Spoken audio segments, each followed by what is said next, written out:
నమస్తే, welcome to HM24 news.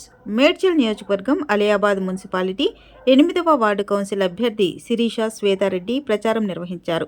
తనను గెలిపిస్తే తను అన్ని విధాల వార్డును అభివృద్ధి చేస్తా అన్నారు. ప్రస్తుతం మనము అలియాబాద్లో ఉన్నాము. ఇక్కడ మనతో పాటు కాంగ్రెస్ సీనియర్ నాయకులు ఉన్నారు. మరి ఇక్కడ పోటీ చేసే కౌన్సిలర్ గారు ఉన్నారు. వారు ఏ వార్డు నుంచి పోటీ చేస్తున్నారు, మరి వాళ్ళు మాటల్లోనే తెలుసుకున్నాం. నమస్కారం మేడం. నమస్కారం. మీ పేరు? నా పేరు కమటం శిరీష అండి. ఓకే, ఏ వార్డు అండి? 8th ward Aliabad municipal. ఎన్ని ఓట్లు ఉంటాయి మేడం ఇక్కడ? మనకి ఇక్కడ 1025 ఓట్స్ ఉంటాయి. ఓకే, సో ఒకవేళ మీరు ఇక్కడ గెలిస్తే ఎలాంటి అభివృద్ధి కార్యక్రమాలతో ముందుకెళ్తారు? మనకి ఇక్కడ ఇప్పటికే మనకి ప్రభుత్వం చాలా పథకాలు చేపట్టింది. ఓకే, మహిళా సంక్షేమ పథకాలు అయి ఉండొచ్చు, యువజన వికాసం అయి ఉండొచ్చు, ఇందిరమ్మ ఇల్లు అయి ఉండొచ్చు, ఇలా చాలా ఉన్నాయి. ఇంకా జరుగుతున్న వాటికి ముందు జరగబోయేవి కూడా ఇప్పటికే వాటికి నిధులు కూడా మంజూరైనాయి. వాటిలో మనకి 15 కోట్లు, కొత్త మున్సిపల్ కాబట్టి 15 కోట్లు ఆల్రెడీ మంజూరు చేశారు. దాంట్లో 4,80,00,000 వరకు మనకు ఆల్రెడీ ఇచ్చేశారు, శాంక్షన్ చేసేసారు. మీ వార్డులో ఎలాంటి సమస్యలు ఉన్నాయి, మేజర్ ప్రాబ్లమ్స్? మన వార్డులోనే కాకుండా మన మున్సిపల్లోనే అలియాబాద్ మున్సిపల్లోనే అండర్ డ్రైనేజ్ ప్రాబ్లం ఉంది. షామీర్పేట కాలువ నుంచి మన నడువులో దాని ఇబ్బందులు జనాలందరికీ ఉన్నాయి కాబట్టి ముందు దాన్ని సమస్య తీర్చాలని అనుకుంటున్నాను ఖచ్చితంగా. అలాగే మనకు మిగతా కౌన్సిలర్ సహకారంతో అందరం కలిసి మన కొత్త మున్సిపల్ కాబట్టి డెవలప్మెంట్ అనేది ఒక్క ఊరితో కాకుండా మన మున్సిపల్లో వచ్చే 6 విలేజ్లకి కూడా అందరికి ఆదర్శంగా నిలవాలని నా వంతు కృషి తప్పకుండా చేస్తాను. Thank you madam. తో పాటు సీనియర్ కాంగ్రెస్ నాయకులు మరి కృష్ణారెడ్డి గారు ఉన్నారు. వారి మాటల్లో కూడా అడిగి తెలుసుకుందాం. మరి ఇక్కడ టోటల్ మున్సిపాలిటీకి ఎలాంటి అభివృద్ధి కార్యక్రమాలు చేయబోతున్నారు, మరి తన సత్యమంది గారిని ఎలా గెలిపించుకోబోతున్నారు? నమస్కారం సార్. నమస్కారం సార్. నా పేరు కాంతం కృష్ణారెడ్డి. గత 20 సంవత్సరాల నుంచి నేను రాజకీయంలో ఉన్నాను. First youth president, village president, Congress మండల పార్టీ ప్రెసిడెంట్ చేశాను. మా సిస్టర్ మంజుల మాధవరెడ్డి గారు కూడా ఎంపీటీసీగా గెలిచారు 2014లో. అదేవిధంగా మాకు ఈ అవకాశం వచ్చింది కాబట్టి కొత్తగా మున్సిపల్ అయింది. ఈ మున్సిపాలిటీలో 20 వార్డులు ఉన్నాయి.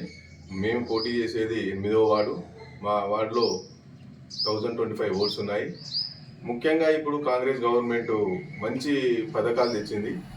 6 పథకాల్లో 4 అమలు చేసేసాము మా గవర్నమెంట్. ఇంకా 2 పథకాలు కూడా అమలు అవుతాయి త్వరలోనే. అదే కృషితోటి ఇంతవరకు బీఆర్ఎస్ గత 10 సంవత్సరాలు పాలనలో కూడా ఒక్క రేషన్ కార్డు ఇవ్వలేదు. ఇప్పుడు అప్లికేషన్ పెట్టుకుంటే వితిన్ 1 వీక్ 10 డేస్లో రేషన్ కార్డులు వచ్చాయి. అదేవిధంగా సన్నబియ్యం, ఇంతకుముందు బియ్యం ఇస్తే అందరు అమ్ముకునేది, ఇప్పుడు మంచిగా సన్నబియ్యం ఇస్తాం కాబట్టి స్కూల్ పిల్లలు కానీ మొత్తం తెలంగాణలో మొత్తం కూడా అందరూ దాని సంతోషంతో వండుకొని తింటున్నారు. దానికి సంతోషం గవర్నమెంట్ రేవంత్ రెడ్డి గారికి ధన్యవాదాలు చెప్తున్నాం. అదేవిధంగా free bus, current free 500-200 unit లోపు. అదేవిధంగా మళ్ళా ఇందిరమ్మ ఇల్లు, అప్పుడు ఇందిరమ్మ ఉన్నప్పుడు వైఎస్ రాజశేఖర్ ఉన్నప్పుడు ఇల్లు వచ్చినాయంటే ఇంతవరకు రాలేదు. అన్ని కళ్ళబొల్లి మాటలు చెప్పి టీఆర్ఎస్ కానీ మన కాంగ్రెస్ గవర్నమెంట్ చెప్పింది చేస్తుంది, చేసేదే చెప్తుంది.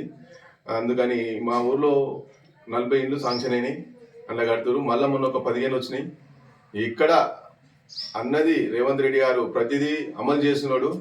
ఇంకా ఎక్కువ చేసేది అయినా పోటీ పడుతుంది. ఎందుకంటే మంచి మిగులు బడ్జెట్లు ఉన్న తెలంగాణను కేసీఆర్ గారు మొత్తం అప్లబ నూకేసిండు. ఆ మిత్తిని కట్టుకుంటా మెయింటెనెన్స్ చేసుకుంటా మళ్ళీ ఎక్కడ ప్రజలకు ఇబ్బంది కాకుండా అన్ని సంక్షేమ పథకాలు అమలు చేస్తున్నాడు. కాబట్టి రాబోయేది మా మున్సిపాలిటీలో ఖచ్చితంగా జెండా ఎగరవేస్తామని చెప్తూ, అదే మిగతా కూడా ముడింతలపల్లి మున్సిపాలిటీ, ఎల్లంపేట మున్సిపాలిటీ కూడా మా మేడ్చల్ మల్కాజిగిరి డిస్టిక్లో ఈ 3 మున్సిపాలిటీని కైవసం చేసుకుంటామని చెప్తున్నాను. అదేవిధంగా 20 మున్సిపాలిటీలో ఎట్లా ఆదర్శం అంటే నాకు అనుభవం ఉన్నది. ఈసారి జనరల్ లేడీ వచ్చింది కాబట్టి మా సతీమణి కూడా చదువుకున్నది, నాలెడ్జ్ ఉన్నది. కాబట్టి ప్రతిదీ మేము సంక్షేమ పథకాలు ప్రజలకు ఇస్తూ ముందుకు మున్సిపాలిటీని తీసుకుపోతామని కోరుతున్నాను. సో ఇక్కడున్న వార్డు ప్రజలకి at the same time municipality ప్రజలకి ఏ మెసేజ్ ఇవ్వాలనుకుంటున్నాను? అంటే మెసేజ్ అంటే యూత్కు అవకాశము ఇస్తున్నది. మా అలియాబాద్లో 7 వార్డులు ఉన్నాయి. ఈ 7 వార్డులను కూడా కాంగ్రెస్ కైవసం చేసుకుంటుంది. యూత్కు 25 ఇయర్స్ ఉన్న అబ్బాయి కూడా ఇచ్చింది గవర్నమెంట్. అదేవిధంగా ప్రతి వార్డులో కూడా కమెంట్ వాళ్ళు కావాలన్నారు. అదైనా మేము మాట ఇచ్చినాము, చేపిస్తాము. సీసీ రోడ్లు, అండర్ డ్రైనేజ్ మోరీలు, స్ట్రీట్ లైట్లు, ప్రతిదీ.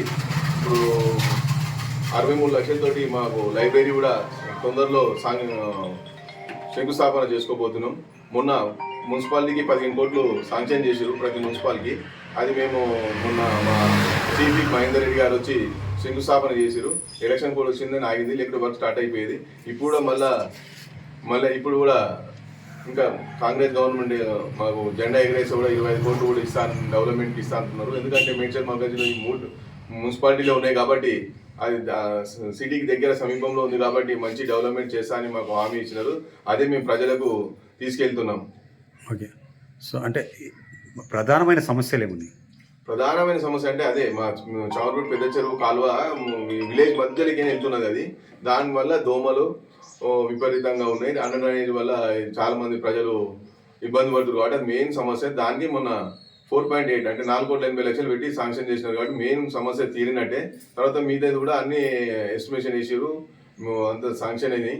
ఇక బిల్లు కొడదామని ఇది వచ్చింది. మళ్ళీ 2-3 నెలలు ఇవన్నీ కంప్లీట్ చేస్తామని హామీ ఇచ్చారు కమిషనర్ గారు. ఓకే. ఇక్కడున్న ప్రజలకి ఏం రిక్వెస్ట్ పెట్టాలనుకుంటున్నారు? 8వ వార్డు ప్రజలకు, అదేవిధంగా మున్సిపాలిటీ 20 వార్డులో ఉన్న ప్రజలందరికీ శిరసు ఉంచి నమస్కారం చేస్తున్నాను. నా మీద నమ్మకం ఉంచి మీ అమూల్యమైన ఓటు అత్యధిక మెజార్టీతోటి నన్ను గెలిపేయాలని ప్రార్థిస్తున్నాను.